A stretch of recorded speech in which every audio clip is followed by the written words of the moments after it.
Yes, and start. I am happy to be with you. Morning to inaugurate your annual session and to attend your national conference.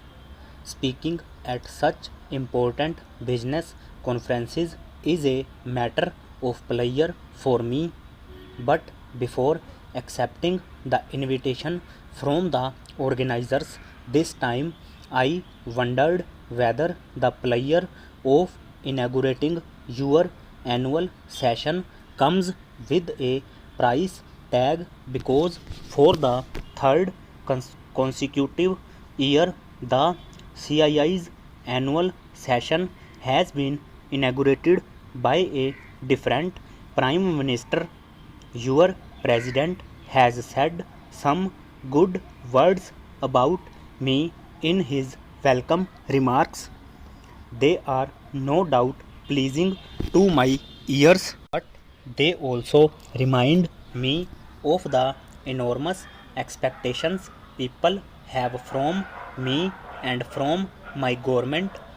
In the recently concluded general elections, the people have given a mandate to the BJP and its allies to govern.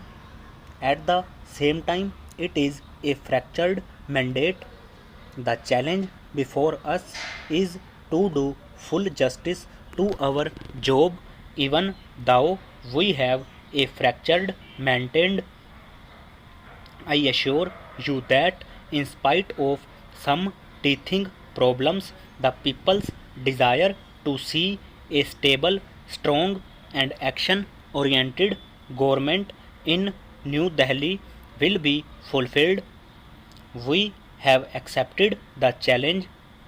The theme for this conference, bringing growth back, economy, education, and employment, captures in a nutshell the main thrust of our national agenda for governance, which is the blueprint for our policies, and as such there is a happy convergence of the government and the Indian industry. Such a participating relationship will enable India to realize her full potential of economic growth and the well being of our people. I have good reason to be emphatic on this point. Today, not only the global standing of a nation but also its security, integrity, and stability, indeed, its very existence as a nation, is dependent on its economic strength. I therefore firmly believe that the time has come to insulate the nation's economy as much as possible from the turmoil in its democratic polity. It is high time all from the all sections of our society, including those in business, industry, and politics, sank their partisan obsessions and focused their attention on the all important national imperative growth, more growth, and still more growth.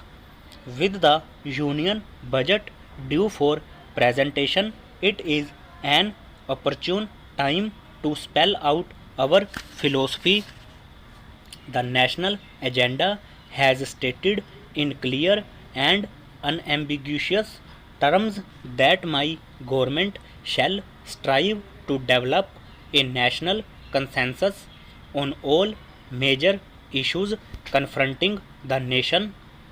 The problems facing the Indian economy are too many, too complex, and far too important to be subjected to a partisan approach.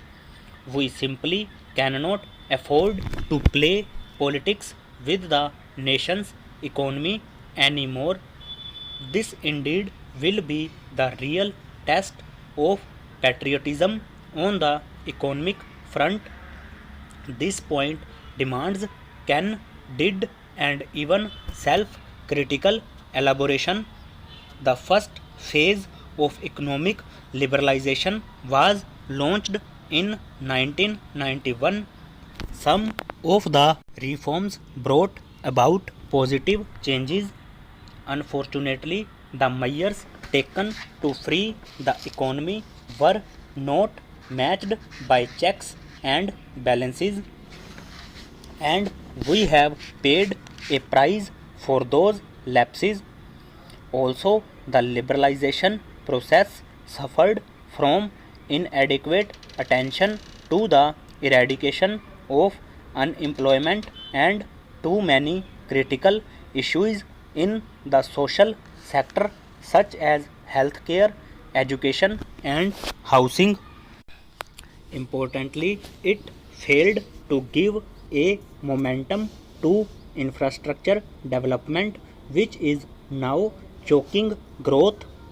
In our view, the reasons lie in this failure of the government to effectively address the core concerns of the Indian industry. They lie in the failure of the Indian industry to appreciate the core concerns of the government. They also lie in the failure of both the government and the industry to convince the common man that he too has a stake, a vital stake in the reforms process. That is why during the election campaign I repeatedly stressed that India urgently needs to reform the reforms process. To explain what we mean by this, let me first enumerate what I think are the three main complaints of the industry against the government. The three main complaints of the government against the industry, and also the three main complaints of the common man against both the government and the industry. The three chief complaints of the industry against the government are: 1. Industry thinks the government is the root cause of avoidable delays owing to excessive controls.